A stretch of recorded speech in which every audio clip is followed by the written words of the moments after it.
اختتم نهائي كأس إفريقيا للأمم لكرة القدم داخل القاعة المغرب 2024 الذي جمع بين المنتخب الوطني المغربي ونظيره الأنغولي مساء اليوم الأحد بالرباط بنتيجة 5-1 لصالح أسود الفوتسال. وبهذه النتيجة يكون مدرب المنتخب المغربي لكرة القدم داخل القاعة هشام الدكيك قد وفى بالوعد الذي قطعه قبل المنافسة، إذ أعلن أن أسود القاعة في أتم الجاهزية لانتزاع لقبهم الثالث على التوالي.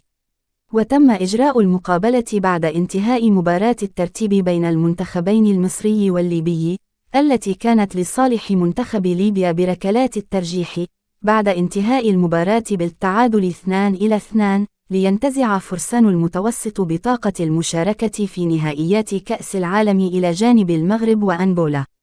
وافتتح أسود الأطلس نهائي كان الفوتسال بإحراز التقدم في النتيجة قبل أن يحصل منتخب أنغولا على هدف التعادل، غير أن المغاربة عادوا للتفوق مجددا بحصة 2-1. ويعد التنافس بين المغرب وأنغولا الثاني من نوعه في نهائيات كأس إفريقيا للأمم لكرة القدم داخل القاعة المغرب 2024، إذ سبق أن تواجه في دور المجموعات وخسرت أنغولا بنتيجة 5-2. وقبل انتهاء الشوط الأول استطاع المنتخب المغربي رفع غلته التهديفية إلى 3-1 عبر تسديدة قوية هزت الشباك الأنغولية، وهي النتيجة التي اختتمت بها الجولة الأولى.